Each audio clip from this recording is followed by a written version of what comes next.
Drinking Bros, presented by GhostBed.com. Fuck Costco. Yeah. Costco didn't pay us for this. Get out of here. I'm like Cristiano Ronaldo right now. Coke isn't sitting up on the fucking table. Get out of here. Just kidding. Welcome to Drinkin' Bros, kids. If you're watching on YouTube, Dan violently ripped off the labeling from the Costco. That was less water about bottle. Costco and more about me not being coordinated enough to rip off the fucking label. And I wasn't even doing it for any reason. I just saw it and wanted to rip it off and fuck around with it. And then I got mad and rage ripped. So Well, it happens. now I can't even play with the plastic, which is my intent in the first place. My rage has gotten the better of me already today. Well, it's good because, you know, look, we've got a guy who can help you with that on the show today. You think so? From the arts and science of cultivating influence, we've got Jon Levy on the show. Is it Levy or Levy? We had a debate. Like, Levy. how Jewish are you? How Jewish are you? Most people call me Levy. Levy? They do. Okay. All right. Great. Because there's Dan Levy and Dan Levy. Correct. Right? Yes. Levy is the one that is the MTV guy, and then Levy is Eugene Levy's kid. Yes. They're both Canadian, right? Yeah. Both Canadian, and I'm awful at pronouncing names. I want to be anyways. really clear on this. I am not Canadian. Are you sure? I am American. John, are you sure? Because there is some Canadian vibes to you with Because what's what, in you the think background. I'm really polite? Yeah, you're Insulting super you? polite, but also know the that I'm not background. Canadian? The background is very Canadian right there. Wait, what is That's Colossus from the X-Men. Is it? That's an original Colossus drawn by wow. Jim Lee. Oh, Whoa! that's pretty fucking dope right That's there. really dope right there. Yeah. The only way to really tell somebody's Canadian is to put them in a burlap sack and put tie a rock to it and throw it in the water. If they float, not Canadian. If they sink, Canadian. yeah, So yeah. Everybody knows that, though. yeah. Obviously, It's basically the same as testing for witchcraft. You can also cut them in half and count the rings. Yeah. And, I think maple syrup comes out if it's a Canadian. Yeah. But John, you're definitely not Canadian. You are a behavioral scientist. Correct. Yes. How's our You're batting behavior? 1,000. How's our today. behavior today? Probably. What I'd expect from Drunken Brothers. Well, it's Drinkin' Bros, but I think Drinkin' Drunken Bros. Brothers might be. I like it. Yeah, I'm Drunken gonna be Brothers honest, is like I like that's it. the post show. That's the post show is Drunken Brothers. How did you get into being a behavioral scientist? I'm always curious when somebody picks a job that is a little off the beaten path where you're like, why did you do this? I grew up so unpopular, like literally nobody wanted to be my friend, that eventually I figured if I could understand how people behave, maybe I could make some friends. And that's like the real explanation. That's not like some rewritten history. In 8th grade, my school teacher decided what she's going to do is let all of us secretly submit 2 people we want to sit with and 2 people we don't want to sit with, and they'd rearrange the seating chart. I found out 2 things. One, there was one kid nobody wanted to sit with, and the second was, that was me. Oh my God, dude! It was did it leak? devastating. Did it leak to you? Essentially, yeah, it was like this whole complex thing, but yeah, it kind of leaked, and I was so devastated, and I was like, I need to figure this out, and so I tried all these things to become popular, and I failed. I like watched the shows that they watched and tried to talk about the things that they talked about, and I hated like Beverly Hills 90210 and all those other things that they enjoyed. Yeah. And I was just not into it. And eventually, like I made some friends as I got older, but I ended up going into the sciences. And When you say you ended up going into the sciences, where did your academic career begin? I was in college. I studied computer science, math, and economics. Mm-hmm. And so I majored in not dating. Yeah, because you actually have to study for those. You actually have to show up. Classes. Yeah, you got to show up for those. What school did you go to? NYU. Oh shit! Yeah, I know a little something about that. I went there as well. So. Oh yeah. What year did you graduate? Shit. Not to date myself. It was probably what 2014, Dan? No, Somewhere in the. maybe 2002, probably. So we were the same year. No, we were close. You're. I'm probably a couple summers older than you. That's all I'm going to say. But I was at Tisch up there, and it's a wild experience. Now that you say you went to NYU, all right. Now breaking this down, throwing somebody like you, who wasn't that popular growing up in high school and all that other stuff, into New York City. Shit, man, because your classes aren't close to the dorms at all. Like, I mean. Oh, yeah, no. It's a hike, dude. It's also one of those, like, if you're in the hard sciences, they expect you to show up every day. Yes. Right? Yes. And which kind of sucks because I didn't show up to any of my fucking classes. I've got to be honest here. I had like the first versions of Photoshop, and I made doctor's notes that looked like the notes from the health, like student services. And so they were convinced I had mono for a year. Oh, yeah. And just showed up for the finals. That's the way to do it. I mean, I didn't show up to any of my classes ever, and I got out with a 3.97, 4 degrees deep with a master's. That whole going to class thing is pointless. Yeah, I agree. If you can read the text, and because I was the same way. I went to Ohio State for undergrad, and once I was there, I was like, all right, cool. And I figured out the system. Same thing. Like, I would read the books and then just go in and take the tests and then the finals, and I was out. NYU was different because you had to be there in person every day. The only thing that I refused to show up for was the history, because I did film. And acting and the history of film. The history of film. You watch movies. Yes, that's it. Yep, like that's literally, it. and then you write synopses on the movies. Yeah, and so our teacher. You have groups though. If you do that, you have to show up for the groups probably. But now with Netflix though, you could just do that from home. Right, you can do it with Zoom and Netflix. You don't have to fucking leave your house at this point. Correct, but it didn't exist at the time. Again, a couple summers younger than you. Are older, either way. Nobody's counting anymore. But so you had to go. You had to sit there and physically watch this movie in the class, and then give. Oh, they did it in the class? In the class, and then the professor would tell you, like, why they made it in the shades of moodiness and all that other bullshit. I mean, that part's kind of cool, but the problem is those classes are like 8 and 11 a.m. And my brain's not awake at that point. To watch a fucking movie, your brain, your entire life, you are programmed to watch movies from 6 p.m. until midnight, right? Yeah. And then all of a sudden you have to go in and do your academic research in the morning. It doesn't make any, and you're in college too in New York fucking City. It doesn't make any sense. I remember I was dumb enough to sign up for intense calc, which is like 3 semesters into at 8 a.m. and the beginning of every sentence would look perfect. And as I would write, it would just scribble all the way to the corner of, like, I couldn't stay awake for a sentence. Yeah, I'm sure. It was miserable. So how did a guy like you come out of that situation with no friends and all that stuff, and then just get vaulted into the middle of New York City? That had to have been a major grew up culture. in New York. Oh, you did? Thank God. Yeah. All right. So what ended up happening was I tried to work for a startup. The startup failed. And then I was taking a kind of crazy personal development program. And the guy said something that completely changed my life. He said that the fundamental element that defines the quality of our lives are the people we surround ourselves with and the conversations that we have with them. And I was, at the time, super heavily in debt from NYU. I was overweight. I was single, like, the picture of, like, not living up to your potential. And I said, let's see if this guy's actually correct. And I looked up some research and came across a study by these 2 guys, Christakis and Fowler. And they were looking at the obesity epidemic. They were curious, does obesity spread from person to person like a cold? Or is it a percentage of the population? Right. Like Alzheimer's. And what they found was startling. If you have a friend who's obese, your chances increase by 45%. Your friends who do not know them have a 20% increased chance, and their friends have a 5% increased chance. What's the explanation to that? Like transactive memory or quantum entanglement or some shit, or is it just behavioral? No, it's much simpler than that. There's a couple explanations. We don't need to quantum entangle anything. There's part of it is, it looks like you guys work out, you might make friends at the gym, so thereby, like, birds of a feather flock together, right? But then there's a secondary characteristic, which is, if I go to eat a meal with somebody who eats a lot, I'm going to order dessert. Or if you go to movies instead of exercising and we're hanging out, I'm going to eat popcorn rather than doing, I know one of you loves CrossFit. So, yeah, I mean, that sounds to me like a discipline problem. Ultimately, because it doesn't matter who I hang out with, I do the same things all the time. Well, you do, but it's interesting you said that, John, because like thinking about it after you said it, I was like, all right, going to school, in the Midwest is where undergrad was, right? Mm-hmm. There's a lot of overweight people in the Midwest. I think it's partially because of the weather, but then I've seen friends of mine, now that you brought this up, who were either thinner and then married somebody fatter, or fatter and married somebody, and vice versa, and then they both become equally as fat.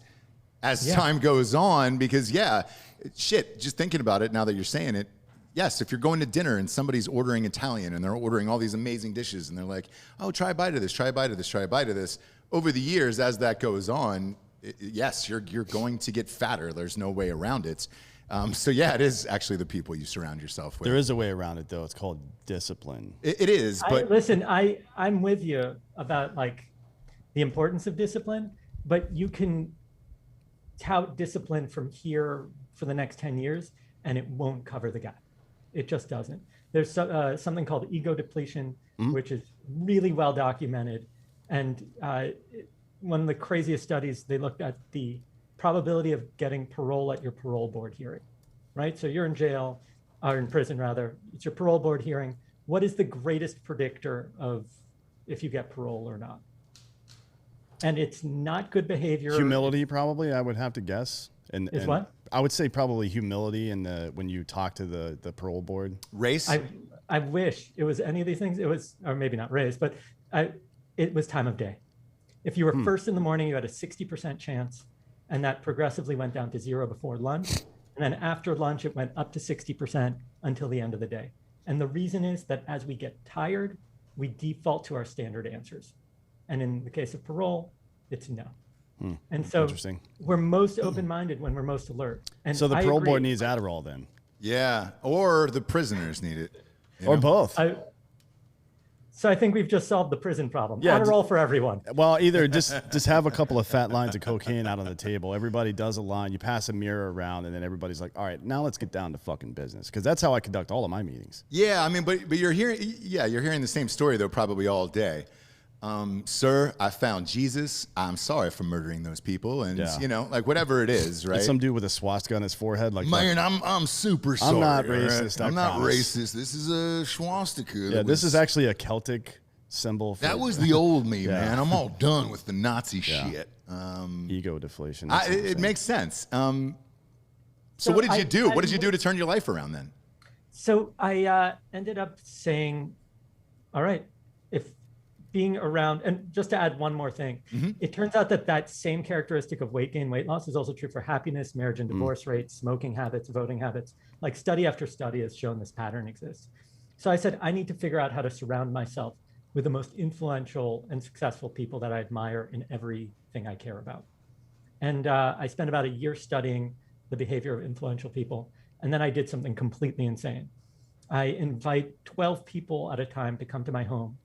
They cook dinner together, but there's a catch. They're not allowed to talk about what they do or even give their last name.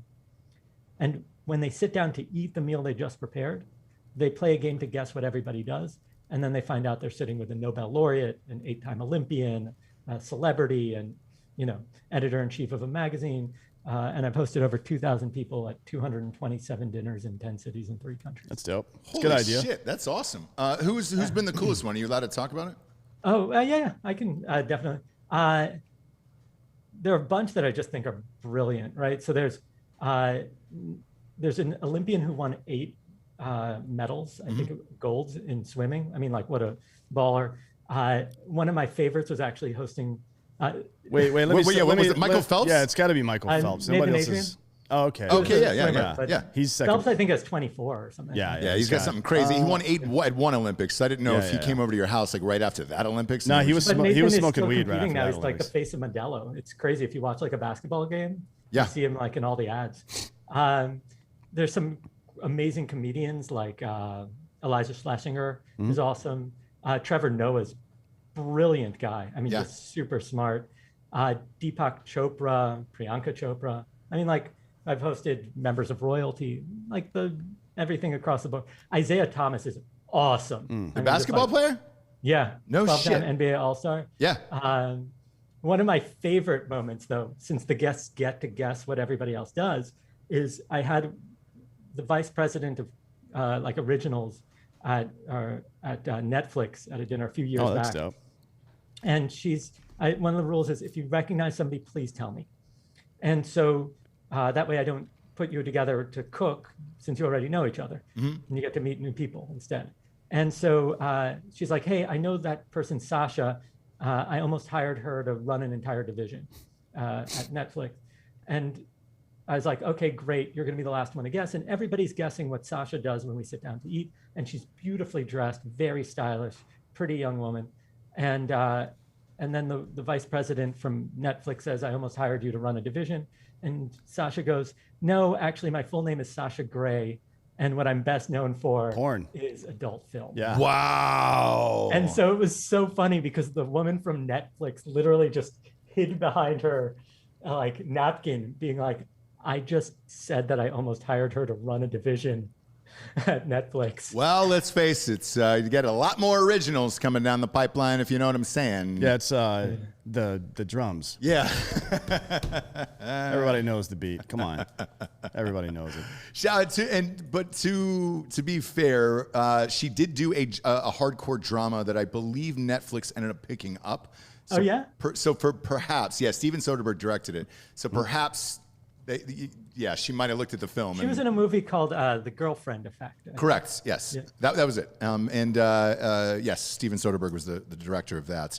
So maybe she had saw the movie and got her confused with somebody else. But now the rest of us would definitely not get her confused with anybody else. Nobody knew who she was. It was so amazing. Or people were pretending to not know. Porn stars in real life look different. All the porn stars we've had on this show never look anything like what they look like in porn. Yeah, you don't look anything like what you look like in your porn. So. Yeah, your porn, you look a lot different. Your beard game is strong. Yeah, I mean, you're usually wearing a clown mask, though, so it's...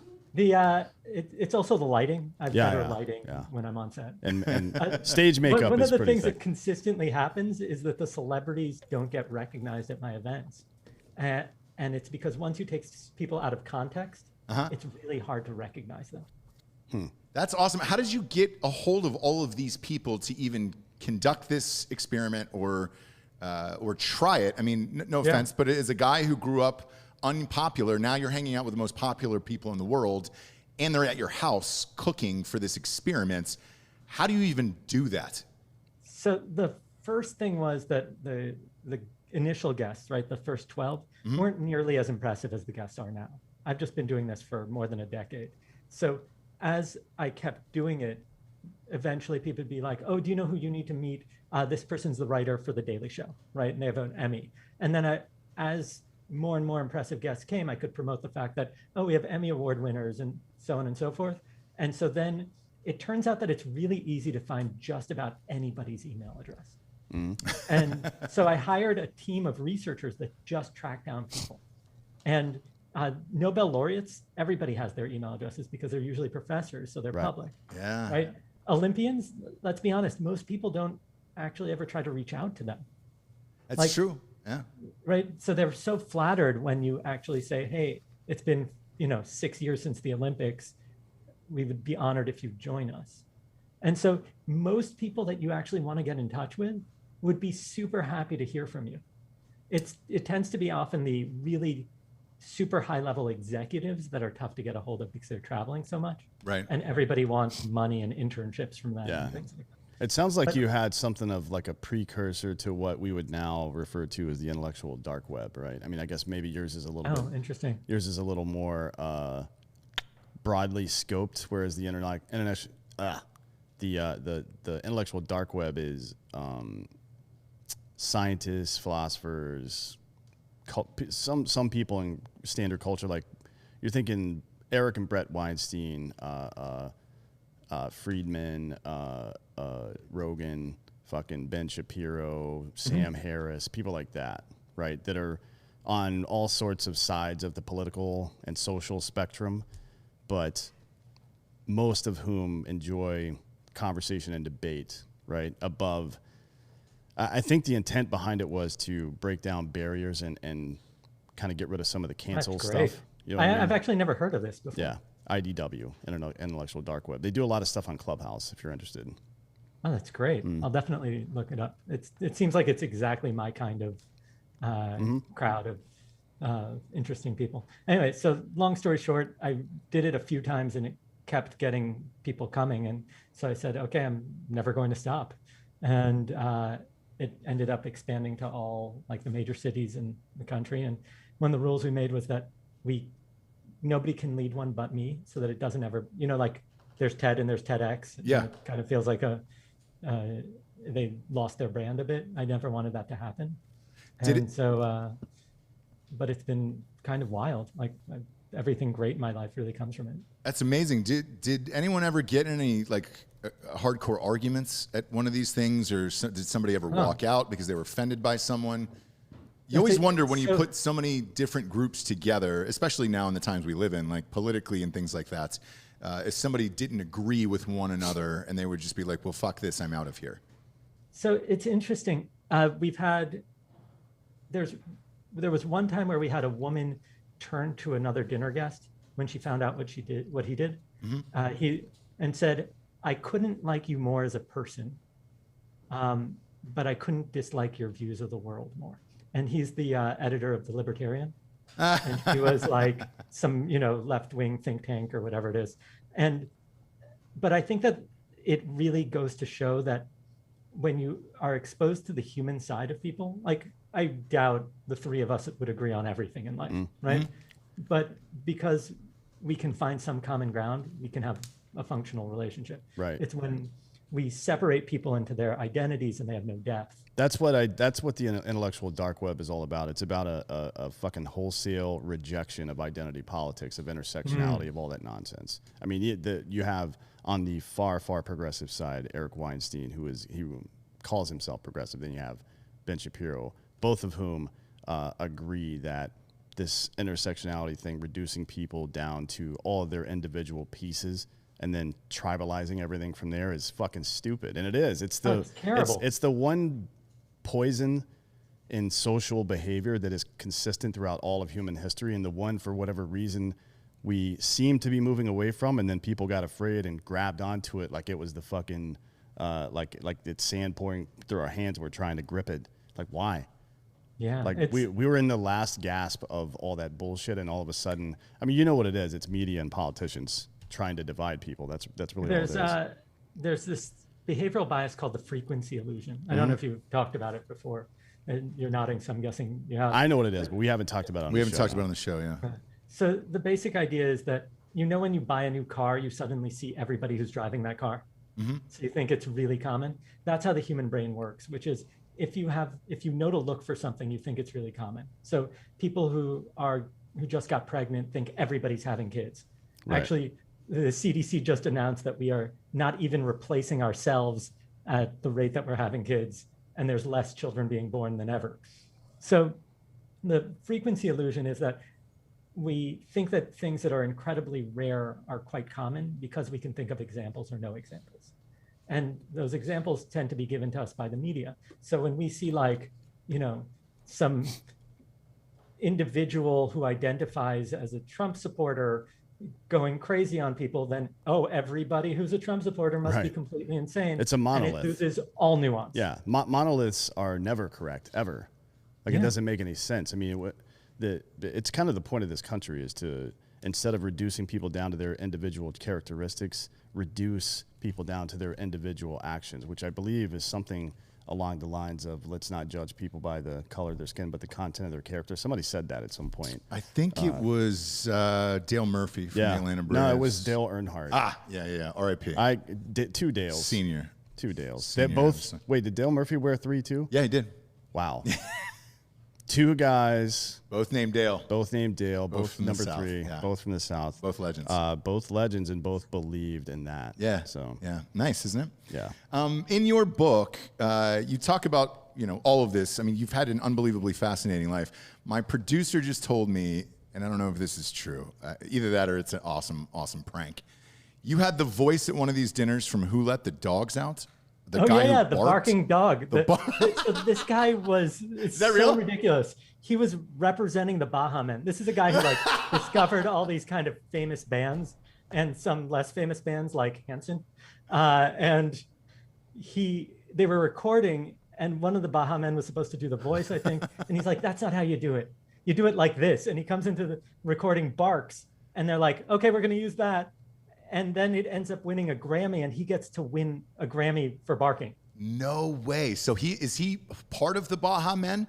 Technically not. His name is Steven Greenberg, and he's some, really respected music executive and like talent manager over the years, and just a great guy who randomly, this turned into something that became part of his career. That's really funny. Holy shit. If I had a Grammy from the Baja Men, Who Let the Dogs Out song, I could probably die at that point. I don't know how much higher you get in this life. Grammy's a Grammy. Yes. At the end of the day. Yes, a Grammy's a Grammy. I had a really similar experience. I was ready to die when I hosted my hero at a dinner. Everybody always is like, oh, if you could host anybody, who would it be? My answer was Peter Cullen, and nobody knows who Peter Cullen is. Peter is the voice of Optimus Prime from the Transformers. And so at a dinner, he recorded me in the voice of Optimus saying that I'm officially a part of the Autobots. And at that moment, I was just like, okay, I'm done. I've got nothing left to accomplish. Peter Cullen is Canadian, though, by the way. He is Canadian. Just so everybody, just full disclosure. Just so we're on the up and up. Are you married right now, John? Yeah. And what did your wife get to go to any of these dinner parties? And what does she think of all this? Because I mean, I'm looking at your bio here. You've been to all 7 continents. You've gone and seen the coolest things in the world. Does she get to do all of this stuff with you? Oh yeah. I mean, as long as her work doesn't conflict. We actually met at a airport at the gate, and I essentially said, hey, you have, we were chatting for a few minutes. I said, hey, you have 2 options right now. You can either take your pre-assigned seat and sit next to some 300-pound man muffin topping over the armrest with terrible BO, or you could switch your seat and sit next to me and have the most amazing flight of your life. Really? That was the first time we met. Where did you come up with the brass for that? You said you weren't cool. Like that's a ballsy move. I'd never said anything like that before in my life. We ended up then having a layover. She was going to Moscow. She's Siberian. I was going to Israel. And I said, hey, do you want to grab a drink? And we ordered some drinks. She sat down. And I said, you know what, I'll be right back. And I disappeared. And when I came back, I had a gold bottle of champagne from duty free.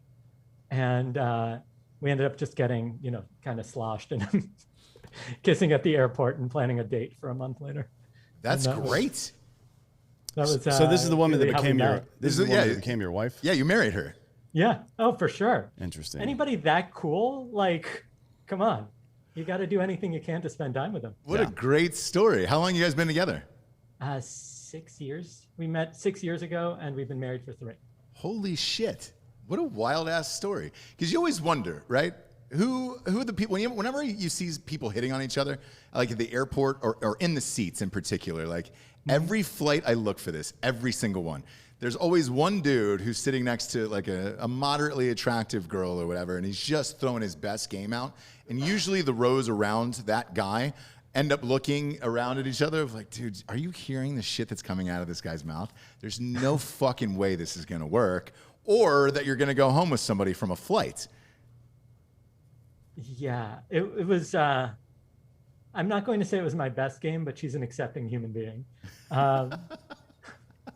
Probably, and this book, the one that just came out, it's called You're Invited. Yes. It's like really scientifically researched. It hit the New York Times bestseller list, all that. My previous book called The 2 a.m. Principle is about the science of adventure.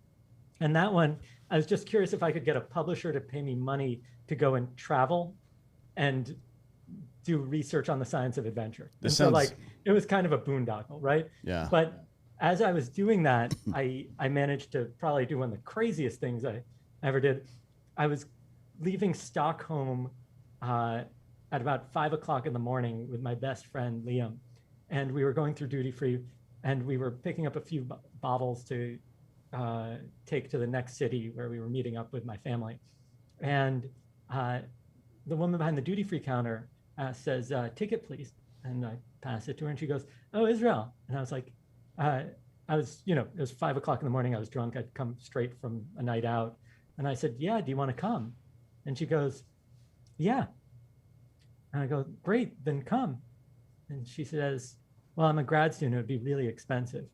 And I'm like I said, drunk. So I'm like, what if I paid for your trip? And she goes, okay. And so I pull up my phone and I start searching for flights, which causes an entire backlog in people at duty free. So now the other lines are looking over, trying to understand why there's so much noise. And now all of duty free is shut down. And eventually I'm like, hey, when's your break? She says, 25 minutes. I said, meet me at the Heineken bar. 25 minutes later, we started booking her flight, except there was one problem. I didn't even know her name yet. Oh my God. So I couldn't even fill out the ticket. Eventually we figured it all out, bought her a ticket, and 24 hours later, she had joined me and my family. This is years before I met my wife. Yeah. And she traveled with us for a week and ended up becoming like a really close family friend. No shit. I mean, you guys hooked up, obviously, right? I'm going to refrain from answering that question. It's a yes. That is, if you can get a girl to leave the duty-free shop, yeah, you're definitely hooking up. I mean, that's pretty incredible. Of like, hey, do you want to leave these fucking dirty idiots behind and then travel the world with me, and I'll pay for your flight right now? Yes, I do. I would have done it, and I'm not even, well, mildly gay, I guess, but you know. What I've learned from my experiences is that there's like either the people who accept that kind of invitation are either the coolest people you will ever meet in your life, or they are so crazy you have to be careful. And there's very little in between. Like and I was fortunate that in both the story of my wife and this story that's in the book about duty free, they ended up being really cool. But there's definitely been stories where people have just been completely insane. That's awesome. Well, with your book, You're Invited. I'm sure you get this question all the time, but I'll ask it because everybody has their dream dinner party. Dead or alive, who is your dream dinner party of for? Oh, wow. Okay.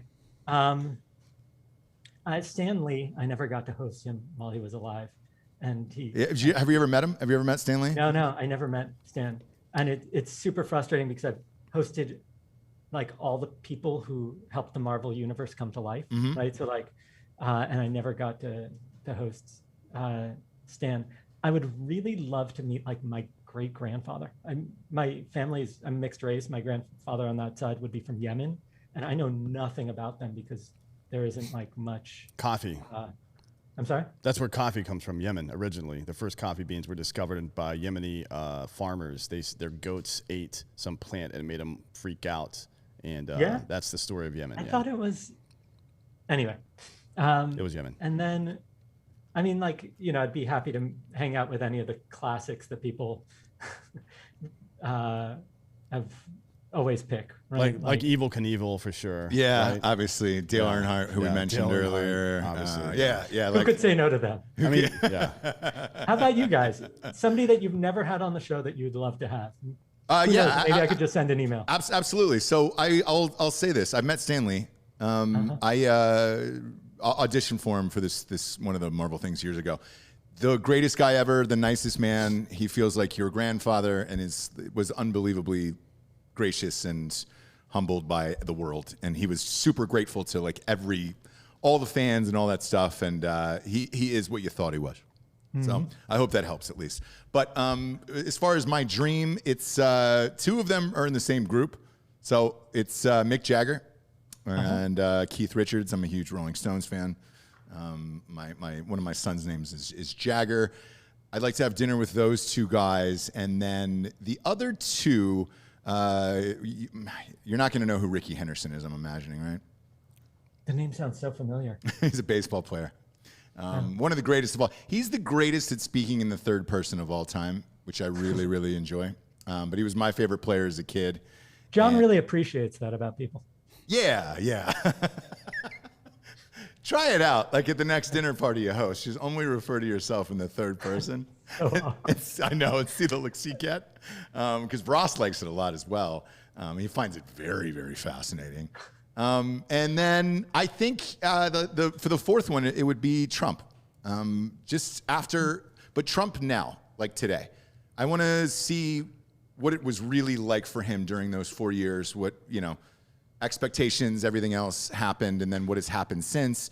I find him to be a fascinating figure, mostly because we knew literally everything about his life, and then it just got shut off, social media wise and everything. So I'd be curious to know, because I think he would tell you. I think that's one guy who would tell you behind the scenes of like, all right, here's how it went.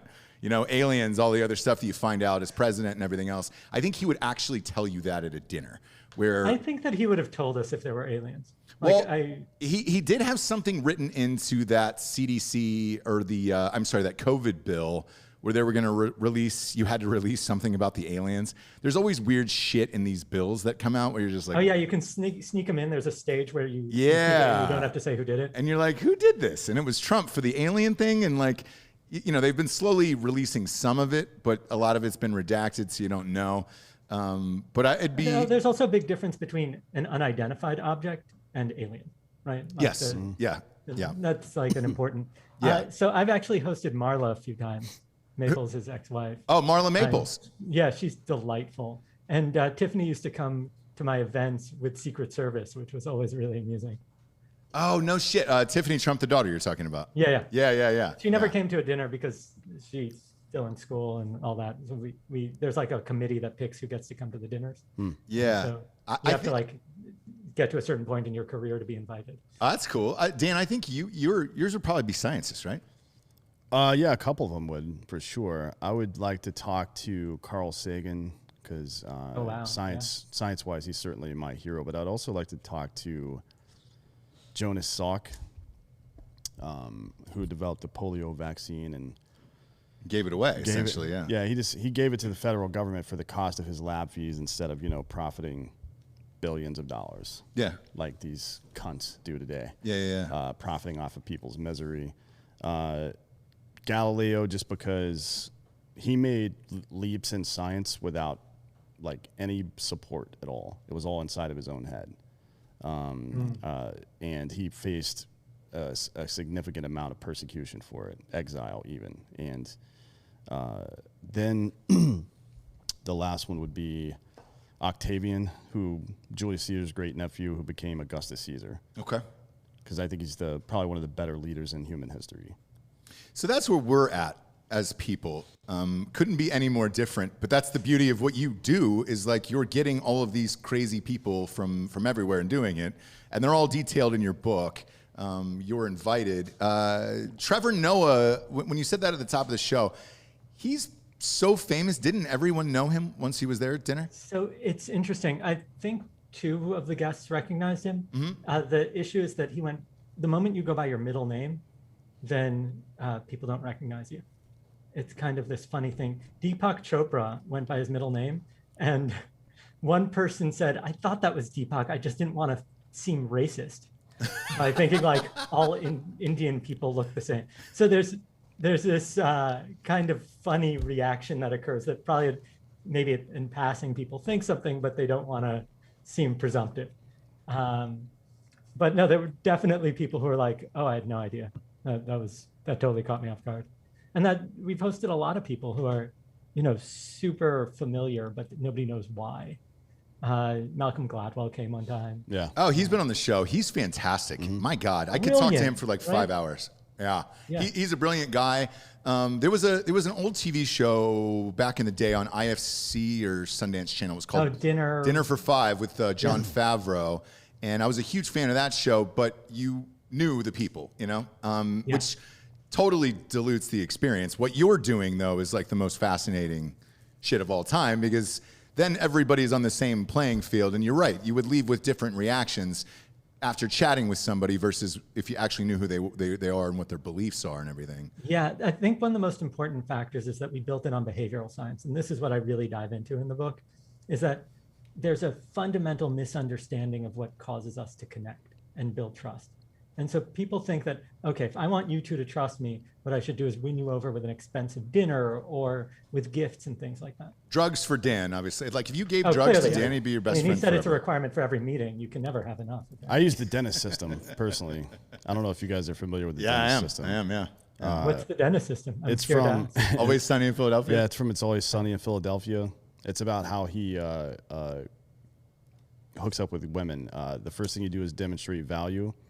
Then engage physically, meaning to have sex with her, then nurture dependence, which is to pretend to be an angry neighbor and threaten her life, and then you show up to help her, and then you neglect emotionally, and then you inspire hope, and then you separate entirely.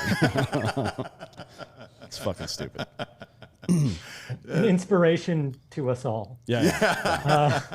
God, that's awful. Definitely the behavior of a sociopath. So it turns out what actually works is something called the Ikea Effect. And that essentially says that we care about our Ikea furniture more because it's a pain in the ass to assemble it. Oh, that's funny. So anything we put effort into, we actually care about more, which is why at my dinners, the guests cook dinner together, because it's through that shared effort that they actually feel connected to one another. I had a relationship end from an IKEA experience, and that's no lie. What happened? You got into an argument from walking through the endless hours of IKEA flooring? Well, yeah. So you go through the entire store, which is a fuck all. I was living in LA, which is a fuck all anyways, and you're just like, oh my God, I hate being here. I hate being here. Then you got to lug this thing out. Putting it together is obviously 9 hours. I'm terrible at anything like handy-wise. So once we had started putting this thing together, I was convinced that it was missing pieces. She was not, and then it turns out that it was. And finally, at the end of it, like, I'm yelling at her, she's yelling at me, and I was just like, stop being fucking poor. I offered to pay for a table that was put together. We could just throw it in the back of the truck and then live our lives. Instead, we wasted an entire Sunday. It was 9 fucking hours of doing this dumb shit. I was like, we will never, ever see eye to eye in this world. Because she was like, oh, it's fun. None of it was fun. It ruined a Sunday and ruined a relationship. So if you're out there now, you fucking deserve that. And there's nothing I'm going to. Well, you can't ruin a good relationship anyways, so that's fine. I mean, that's a good, it's a good test. People want to go on dates, like dinner in a loud fucking restaurant and in a movie where you can't talk and get to know each other. That's always been dumb to me. Yeah. Like, go grocery shopping together. Yeah. When you're forced to live with somebody, though, like this pandemic, I think, we talked about this on another show called recycling, which is what a lot of people are doing now, is they're going back to old ex-girlfriends and boyfriends now that the pandemic is over. Because the people that they were stuck with during the pandemic, you realize, oh shit, I didn't like these people that much anyways, and then they were pining over old relationships, and a lot of these people are getting back together. Behavioral science-wise, what's the method behind that? So I can share a few things about dating. Me and my lab partner, Moran Surf, who's a neuroscientist, did what's probably the largest study in history on dating. Okay. And we found some weird things. So, for example, across the board, opposites do not attract at all. In fact, the more similar you are, the more likely you are to date, down to your initials. You're 11.3% more likely to date if you have the same initials. It's also why people named Dennis are more likely to become dentists and live in Denver. And after Katrina, there were more girls named with KA names like Katie and Catherine, because it's so familiar to us that it seems more appealing. So there's this concept sometimes referred to as the mere exposure effect. Mm-hmm. I tell the story of how the most famous painting in the world became the most famous painting in the world. And that's because in 1911, a guy walked into the Louvre, found the smallest painting he could in the Renaissance section, ripped it off the wall, and left. And 48 hours later, people realized it was missing and printed up all these photos of it. And the story went viral around the world. And that's the only reason you know the Mona Lisa. No shit. I didn't know that. It was not considered a good painting. Huh. It was like an obscure painting off to the side, but because all the newspapers covered it, more of the people in the world had seen it than any other painting. And then when it was returned, hundreds, I think, of thousands of people had stood in line to just see the empty spot on the wall in the 3 years it was missing. Wow. I mean, that translates into a lot of stuff in media, politics. Like when that New York Post article ran about Hunter Biden's laptop and Twitter and Facebook banned it, it got four times more media coverage than it would have if they had just ignored it entirely. Yes. Right? Yeah. Or name recognition in politics is the most important thing. Correct. Yeah. Yeah. Yeah. For sure. I mean, people are more comfortable voting for somebody they know that's bad than somebody they don't know that's good. Oh, yeah. Mm-hmm. Yeah. Which is fucking stupid, but it is what it is, right? It's called the mere exposure effect. And in general, things that are familiar, we tend to like and feel safer about. And so my hunch is, I didn't know this, that people are going back to a lot of their exes pre-pandemic. Mm-hmm. But it probably feels safe and familiar. And they've been exposed to it a lot, rather than just like voting for somebody unknown versus a name that's terrible. Got it. Yeah, because we were talking about it, and it was just like, and celebrities too. Like, Ben Affleck went back to Jennifer Lopez, and a lot of these celebrities are going back to their old partners, A-Rod and Oh, those really? guys. I'm so not in the gossip. Yeah, well, you are now, because I'm a little queen. I'm a little gossip queen. I'll come to your dinner and tell everybody about Bennifer. But yeah, they got back together, and all these other people have, like, celebrity-wise and everything. The weirdest one was Angelina Jolie went back to, like, her original ex-husband, this guy named Johnny Lee Miller from, Yes. from Hackers. Yes. And from Yes. what's the name of the CBS show where he played Sherlock Holmes in a modern setting? Oh, that's right. Was it just called Elementary. Holmes? No. Oh, Elementary, yeah. yeah. It's actually a pretty decent show. It's yeah. Yeah, so she went back there. They've got pictures of her leaving the apartment for the last, I mean, they dated when few she weeks in a was row. before she was married to, Yes. or she was married to him before Bobby or what Billy the Bob fuck? Thornton. Billy Bob Thornton, yeah. Yeah. I mean, they were married in like the 90s, and so they were back together. He was also in Train Yeah. Spotting, by the way. Yes, Very he's good. a great, Oh, that he's a was great great. actor. Yeah. Yeah, he's a great actor. Yeah. But yeah, so it's happening a lot, and then you're seeing it, like I'm seeing with Friends and all that other stuff, and yeah, now that you're talking about it, like obviously it makes sense. God, a guy like you've done so much here. It's crazy. Out of the 7 continents you've been to, what was Antarctica like? Oh, loved it. Like, it doesn't even make any sense. You're used to seeing like these beautiful vistas and trees. Yeah. And there isn't any. It's just blue ice that's stunning. And then occasionally you see like a walrus or a penguin.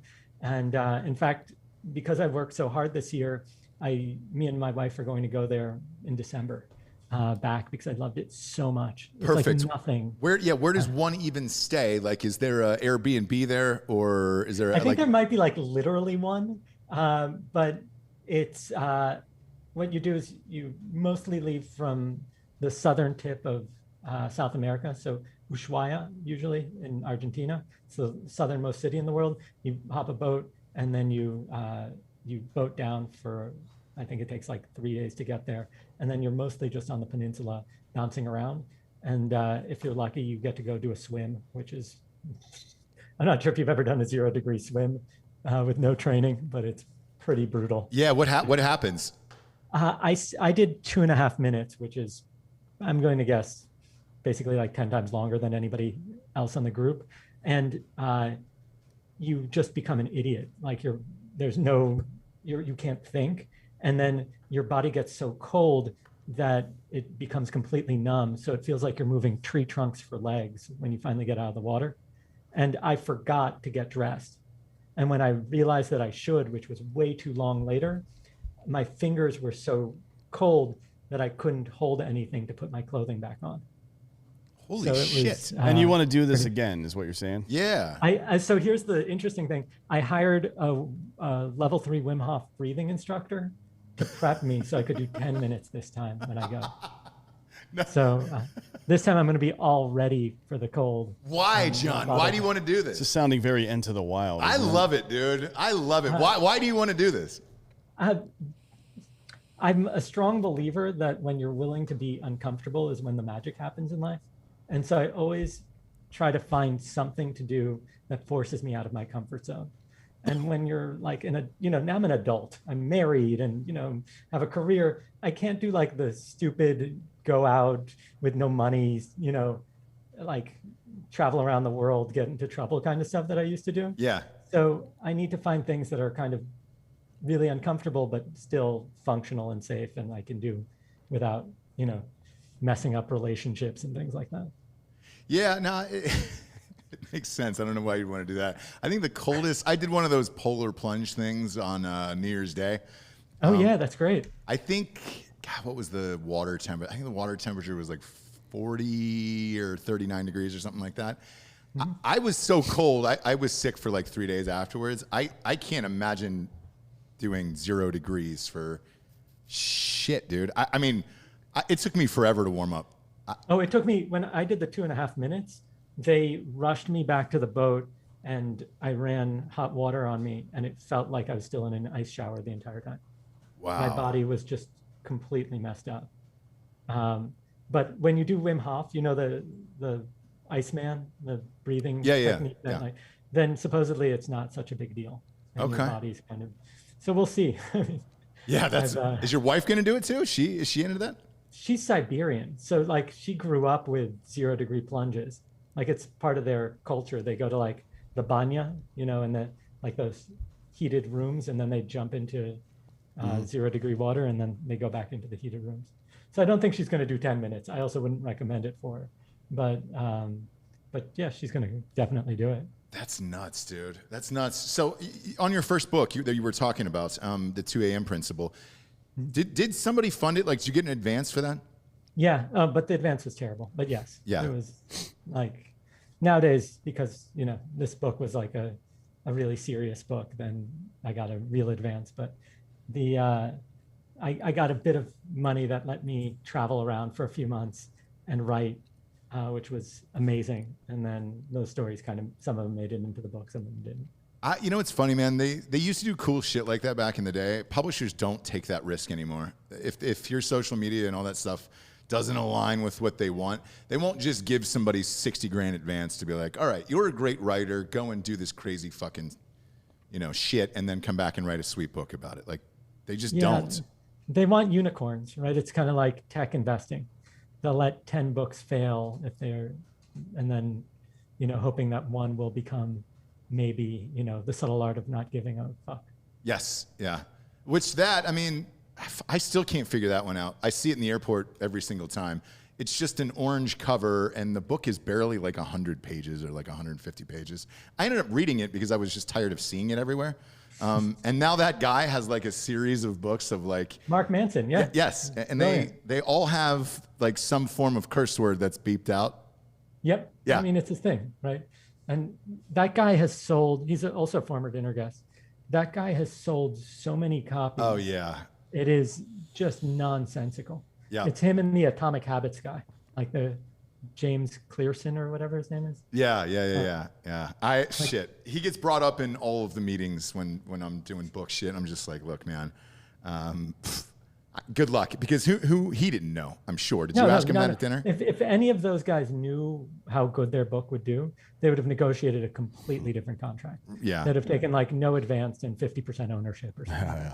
Yeah, because even Malcolm Gladwell is just like, dude, I'm doing this shit on my own. Well, his last, so did Altucher. James Altucher self-published his last one, skipped the line. Yeah. Like he just did it to see if he could do it, but I think in the back of his mind, he probably knew he was going to make a lot more money. Yeah, with you, when you're invited, I'm assuming you got a pretty decent advance for this, and you're just like, all right, cool. I got I'll be honest, probably an average advance. Truth be told, the first proposal I put out there did not get picked up.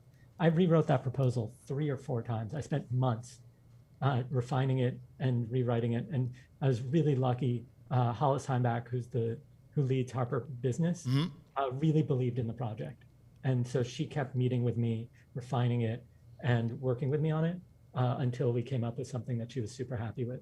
And if it wasn't for her, I don't think this book would be nearly as good, right?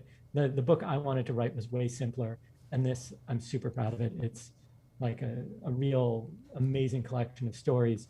Only maybe 3% of the book even discusses me or the dinners. It's really about how to apply it into people's lives and the science that's really surprising about human connection. Yeah, and that's what we always tell people, Dan and I, from this show, and why we love podcasting so much, because we're on every single day. Dan and I do multiple shows. I host another show with my wife called Ross Patterson Revolution. Dan hosts American Party with Medal of Honor recipient Dakota Meyer. And then we all collectively host a sports show together. So we're always talking about different things all day. Dan's is politics. Drinkin Bros, we talk to a lot of celebrities and things like that. Ross Patterson Revolution is entertainment. Sports, we talk to a lot of athletes. The reason why I say all this is because we get to meet so many fascinating people every single day. You really can apply just a tiny nugget that you learn from someone to something else in your life to make it a better life. And I can only imagine the advice and all of the knowledge you've picked up throughout the years, having all of these people at your house over for dinner parties. I mean, it's astounding. What's the most shocking thing you learned? Oh, wow. The most shocking thing I learned? I'll be honest, it wasn't the most shocking thing I learned. Oh, I guess is how many people suffer from imposter syndrome. Like, oh, yes, dude. I've talked about this with my wife all the time. Yes. Tell everybody what imposter syndrome is. Every single person that comes to my dinners ends up being like incredibly humble, and the most humble are the Nobel laureates. They have achieved the greatest recognition that we have in our society, I would argue. Maybe a Fields Medal winner, but only because they only give them out every 4 years. Every 4 years, yeah. No, but it's the same thing. Same thing. But what I'll say about the Nobel laureates is that they know better than everyone that it was a fluke. That if they would have just chosen a slightly different topic of research, if they didn't show up on that day where that thing happened in the lab, then that entire field would have never occurred, or that entire discovery. And they end up being really humble, right? Like occasionally you'll meet one that's just like, I really deserved it, but almost never. And I agree about the Fields Medal. My hunch is a lot fewer mathematicians than there are biologists also. So it's like well, there's also a number of different categories for a Nobel Prize as well. Sure. Oh, for sure. Yeah. I think there's 8 in total. Yeah. That you can get. So that's one of the things that always surprises me. The other thing is how actors are nothing like what you'd expect them to be, because you're so used to seeing them as their characters. Oh yeah. And so, by the way, for the audience, if you don't know what imposter syndrome is, it's you can't believe that people love you and you're the person that you are, and they feel like an imposter because they don't deserve all the accolades or the press, the money, the fame, and everything else. Dude, that is and somehow all the other people who have the same accolades do deserve it, just not them. Yeah. But everybody feels that way. God damn it. Yes. Then the greatest thing that's happened as a byproduct of it is mostly when I encounter a question. So I just had a really bad throat infection. The person who was my primary caretaker or physician throughout it was the former director of the CDC. Right? Like she found out I was sick. She checked in with me 3 times a day, reviewed all of the medical material, was like, okay, you probably have this infection, which isn't strep, and so on. Yes, I agree with the medication your doctor's giving you, or whatever it is. But like, literally, that's crazy. I have no right to have my emergency care doctor be the person who ran health for this country, right? It's pretty rad, though, if you can do it. Why don't you do it and take advantage of it? It's ridiculous. But the scale of imposter syndrome, I'm the least deserving, because of all of the people that have been there at the dinners, up until hitting the New York Times list on this book, I didn't deserve to be at a dinner, right? I organized it, which is an achievement, but I didn't have any of the accolades or the awards or the industry respect. I was the odd man out. It's funny too, when you become a New York Times bestselling author and you tell that to people, they're more impressed for some reason. And it's just a whole different level of like, oh, I wrote a book, because everybody has always said that I've written a book. But when you say I'm a New York Times bestselling author, that cachet for whatever reason is impressive, where everybody's like, oh, you must be important. That's awesome. I will tell you also, having gone through the process, it is so much harder than I thought it would be. So much harder. Writing a book? Writing a book is really hard, but getting on the New York Times list. Yes, and it's curated too. Yeah, it's curated and all that stuff, and you don't know the actual numbers or why they do it. And it's I don't think I've ever worked that hard on anything. It was 12 to 16-hour days for promotion for months and months and months. Yeah, it's a long time. Yeah, you spend a long time, and you hop on every podcast and all that other stuff. Has anybody gotten too fucked up at one of your dinners that you were like, dude, you got to leave? We've had, after the dinners, we have these salons where we invite 60 to 100 former dinner guests to come, and they can bring dates. We've definitely had their dates get really drunk. We've done stuff at Park City in Utah. Oh yeah.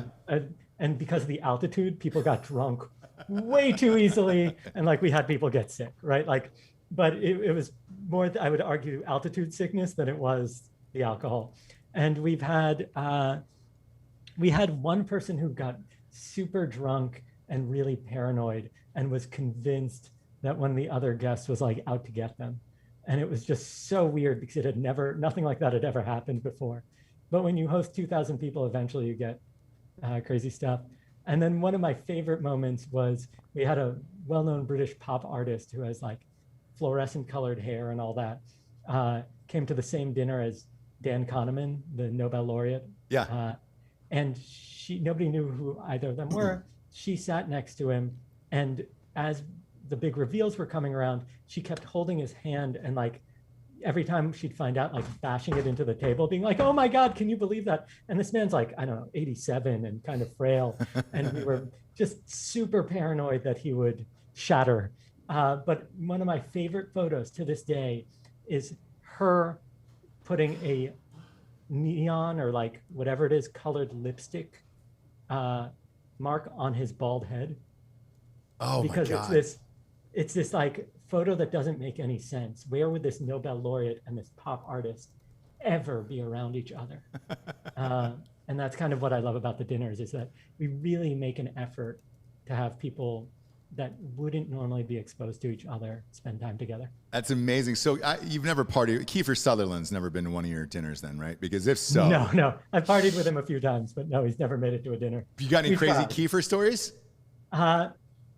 So most of them, so I've 3 different weird experiences with Kiefer.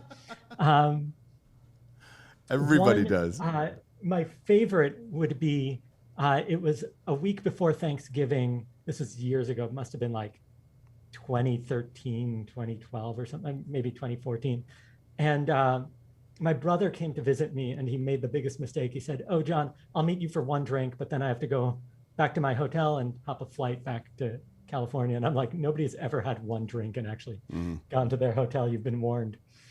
And so we are, we're walking down the street, a few drinks in, and we're trying to get into a spot.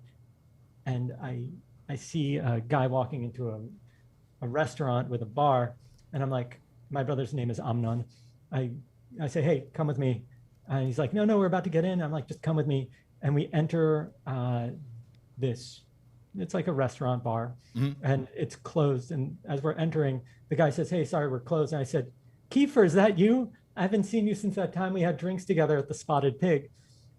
And so the guy kind of waves me in. Kiefer, of course, has no recollection of this because he was so blackout drunk that he had almost fallen down the stairs leaving this restaurant that I met him at. And we sit down at the bar. It's Kiefer's friend, some woman from VH1, Kiefer, myself, and my brother. And then the guy's like, what do you have? I'm like, I'll have what he's having. They pour us a whiskey and a bottle of Coke. And we're drinking, we're chatting. He's being very polite and nice. And then he says, the bartender says, if you're going to be here after hours, you have to partake in our traditions. And he starts pulling something from behind the bar. And I'm like, oh my God, this is going to be like an all-out Coke fest or something. Yeah. This is going to be insanity.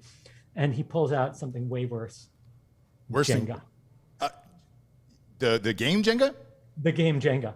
And so we are now like getting hammered, sloshed, playing Jenga. And things are getting crazier. And Kiefer's so drunk, he's starting to sign people's bodies. And he's got these like Coke bottle thick glasses, and it's just complete insanity. Like he's losing his clothing as he's playing. We are just so drunk that it's, I think at this point, 2 or 3 o'clock in the morning. My brother has to be awake for the airport in 3 hours. And we're battling it out. And essentially, if we won, Kiefer was inviting us to Thanksgiving dinner with his family the following week. What? And we win, and we're like, okay, we're going to go. He gave us the address, but like the entire thing was a haze. And I go home. My brother goes to his hotel room. I wake up. I have no shirt on. I have pants on and shoes on. I'd fallen asleep. Like I couldn't even make it out of my clothing. I was so destroyed. And I look at the floor in the morning, and there's something glistening. And I realized I had stolen Kiefer's glasses. Oh, shit. And so I text him, and there's no answer. And I find out who his agent is, and I email them, and there's no answer.